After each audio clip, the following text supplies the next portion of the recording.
And what you're going to hear is when those police officers from Evans show up and they encounter him in the bedroom, you're going to hear them describe for you the demeanor that they observe from him. He's angry, he's agitated, and he's obviously emotional. And what you're going to hear is that he actually got into a confrontation with one of those Evans police officers in the living room of that home. His chest is puffed up, his fists are clenched, he's red, and he's agitated. And the officer actually had to threaten to tase him to get him out of the house. That's the demeanor he's exhibiting minutes after a bullet went through his wife's brain. And you're also going to get to see a video from a body cam worn by one of the Evans police officers that night who showed up. And you'll see it. He's on the porch of that home. Ashley's mom is back at the house, the family having raced back after they were passed by the Evans police officers coming into the neighborhood.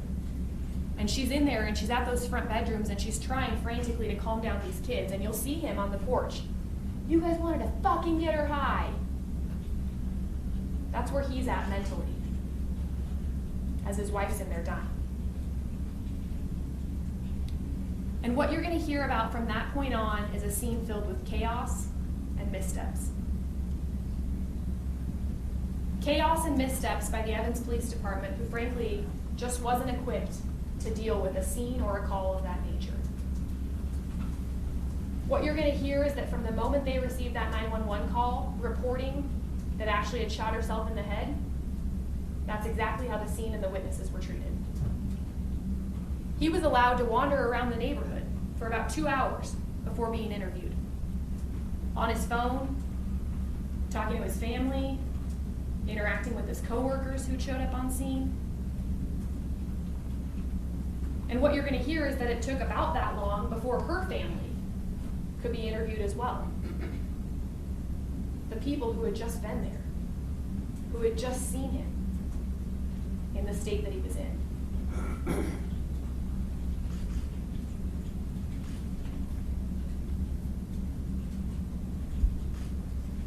Ultimately, what you're going to hear is that after about 3 days, all the substantive portions of the Evans Police Department's investigation were completed. All the witnesses' interviews had been completed in 3 days. And after that, all they're doing basically is submitting evidence to the crime lab and waiting for it to come back.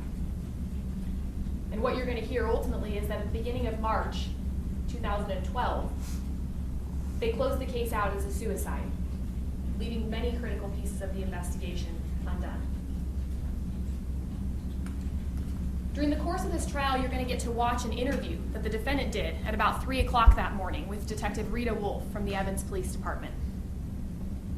And what you're going to see on that interview, and I want you to watch it very closely, watch it for the details that he gives.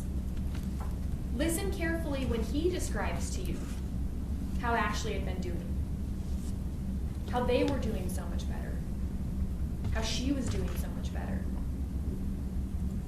Listen carefully when he's giving you the details of the events that were occurring at the time that Ashley was shot. Where she was, where he was, why he was there, and whether that makes sense to you.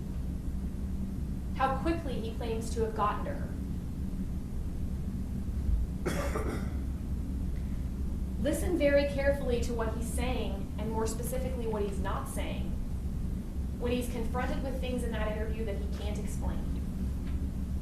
And pay attention to his demeanor at those moments when he is confronted with things that he doesn't have an explanation for.